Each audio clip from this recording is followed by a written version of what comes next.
Hello, my friends. So today's date is October the 13th, and this is a reading for those people born on this day, or those events that are significant that are started on this day, or those anniversaries that were performed on this day, or whatever is the magic of spark of this particular day. This is a look at the year to follow. This is a 4 card pull for the year, a general energy in the year, a challenge you might face this year, an action you can take to stay in balance this year, and an outcome or a synopsis card. So, what is the general energy card of the year? Well, it's the Shaman for October the 13th.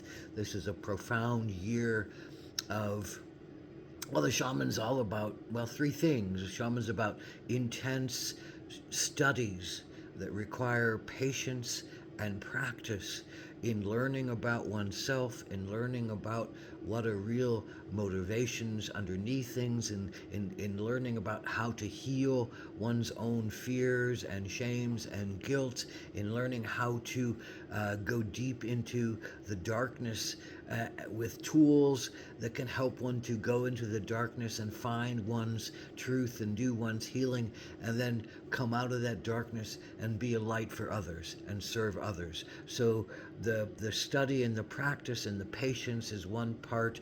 The healing is another part. You're called to do healing for yourself or for others along the way, and then the ability to go to other worlds, to go to other lands and other ethers in order to get the information that is needed to heal yourself and bring it back down for other people to light their way. The shaman is in essence a lot about the hermit who goes into the woods to find themselves and comes out of the woods carrying a lantern that says, "I have found a good way. I can show you this way if you're willing to hear what I have to say, and if you're willing to practice what I have practiced along the way to get to where I am today." So this year is really about either shamans helping you, healers helping you, or you becoming the healer that you are destined to be. And I think that's more of the purpose of what this year is about. You're being led to work that you need to study and do in order to heal yourself and others, in order to travel to other worlds, to get in other lands and other consciousnesses, in order to get the information and touch the magic and the creativity of the universe and bring down the healing that is needed to be offered to the world. So, what is your particular challenge, October 13th? Well, it's the Ten of Swords. And the Ten of Swords, the essence of the Ten of Swords is a recognition, generally, when it's upright, that something has to end, and something has to end by your own hand. This is a depiction of an Amazonian tribe of women who leap to their deaths from a cliff because a marauding army is about to come in and rape and kill them. So they choose to take their own life. They choose to end the thing under their own terms. They choose to move away from some kind of mental pursuit, some kind of communication pursuit, some kind of situation where their mind is highly involved. They choose to leave it behind and move to something else because they know it is done. They know they have completed what they've needed to complete, and they know that they might even be in trouble if they continue doing it. That's your challenge, is to know that it's time to leave, to face that it's time to leave, and to take that leap of faith to go and do something else. And that's what this is all about, doing something else that really calls you. And I think the shaman work, the healing work, might really be pushing at your edges and saying, you have to get out of your mind and you have to get into your body mind. You have to get out of your preconceived thoughts and opinions and expand into something that's much more suited to who you are and what's authentic in you. You have to let go and trust and dive into the waters of your subconscious in order to heal them, in order to free them, in order to become not a product of somebody else's path, of somebody else's truth, of somebody else's light and line. You are your own source of inspiration. You are your own source of connection. You are your own source of divinity, and your thoughts are sacred. And you must allow them again to become sacred thoughts and not just thoughts that flow with the times, that flow with the channels that they're put into. So how do you fight against somebody or something or an energy or a country or a family that's pushing at you to do what they want you to do and not what you want to do? How do you push against them? How do you stand up to them? Well, this year is a lot about the opossum.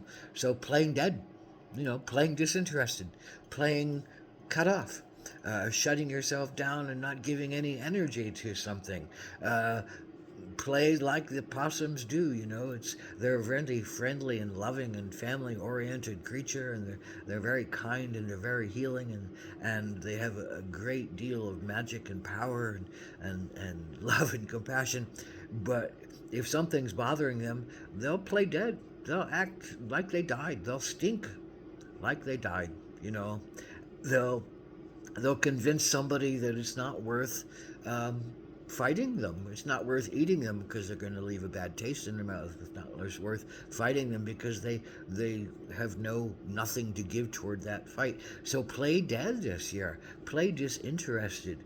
Lose the sense of rah-rahism that sometimes might be required of you to go along, to get along, to go along, to be part of. When something is no longer serving you and no longer of interest to you, and something else is calling for you, then your healing must take place. And it doesn't have to be, a violent fight, and it doesn't have to be a running away. It's just a sense of pretending to be disinterested, shutting off the thing that says somebody else has interest in you and what you have to give.